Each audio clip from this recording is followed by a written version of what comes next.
Alors ce soir, nous faisons évidemment la veillée. Ce soir et demain, c'est un grand jour.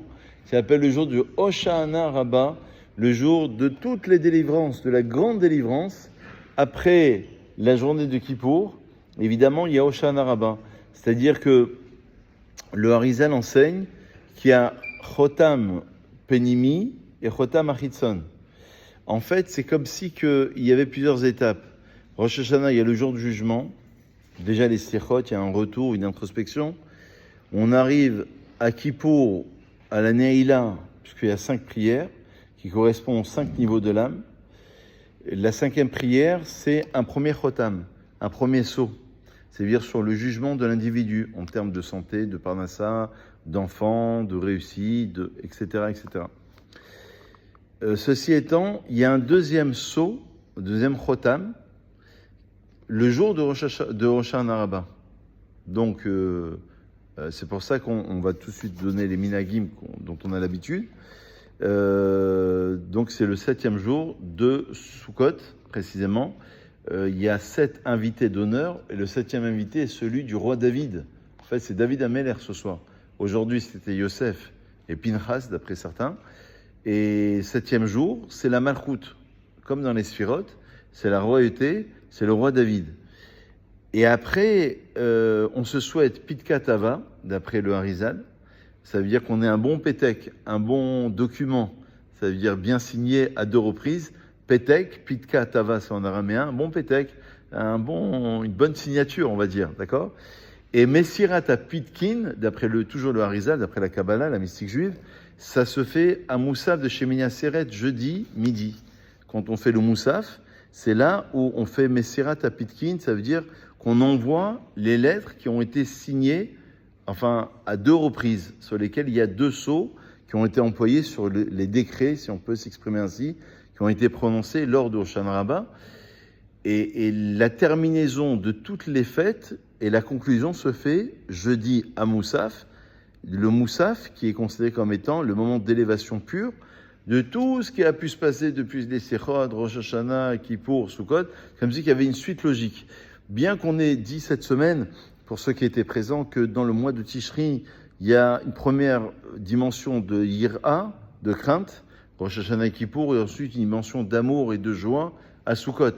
Il reste quand même un jugement, parce que à Sukkot, le Talmud de Rosh Hashanah nous enseigne, sa première Mishnah, qu'on est jugé sur les quantités d'eau. On est jugé sur l'eau, Maïm, les eaux qui seront prodiguées sur la terre. D'accord ?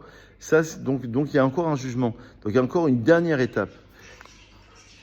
Alors, c'est écrit dans le Marzor, le Tikkun de Hoshana Rabbah, que les Chassidim v'anshei ma'aseh, les gens pieux, les gens de bonnes actions, alchim be'tamim enam yeshenim klal ve'iklar balayla azot. Ceux qui suivent la droiture ne dorment pas toute cette nuit. Vous savez que selon la Kabbalah, je crois que c'est au nom du Chida, qui enseigne que ne pas dormir une nuit, c'est tikkun karet. On répare un karet qu'on aurait pu faire, une transgression qu'on aurait pu faire.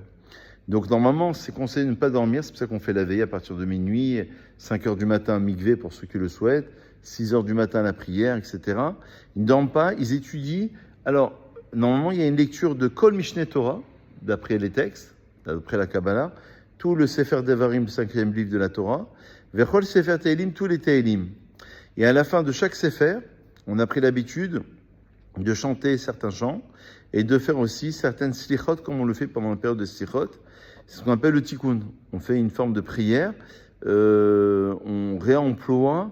Alors d'après le Harizal en particulier, normalement il ne faudrait pas mentionner les 13 attributs divins parce que ça reste un jour de fête, d'accord ?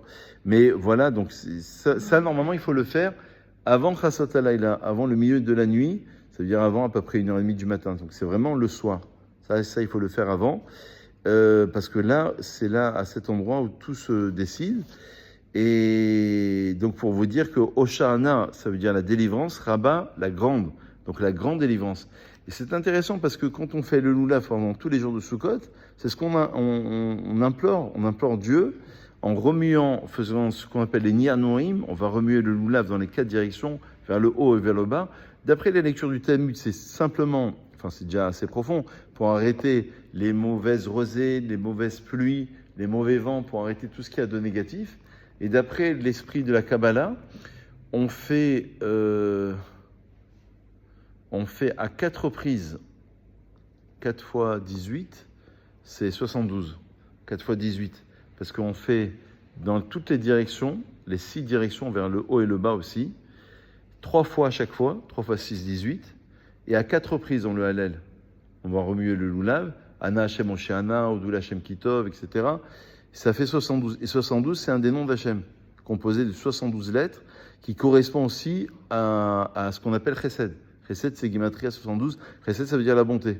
Ça veut dire qu'en remuant le Lulav dans les 4 directions vers le haut et vers le bas, en fait, on implore, alors, soit on arrête les choses négatives, comme les mauvaises pluies, les mauvais vents, soit aussi on implore un des noms divins, symboliquement, qui va amener la dimension du chesed, de bonté, qui correspond à 72, donc 72 fois au total, et qui correspond à un des noms divins, et aussi à la gematria du mot chesed, et c'est aussi un des sens. Le dernier sens, et je vais conclure sur cela, c'est de dire que quand on dit Ani Vahu Oshiana, moi, c'est-à-dire moi personnellement, et lui vient à notre secours, lui c'est Hachem. C'est-à-dire que quand une partie d'Israël était exilée ou était en souffrance, c'est comme si il y avait la Shekhinah, la présence divine, qui était aussi en souffrance. Donc en priant pour soi-même, on prie pour Dieu. En priant pour Dieu, on prie aussi pour soi. C'est-à-dire qu'une partie de soi, à travers sa neshama, son âme, c'est aussi une infime partie de Dieu qui est en nous. Donc en vérité, on prie aussi pour la délivrance. C'est comme si on se confondait avec la délivrance ultime, de ramener la Shrina, de ramener la présence divine.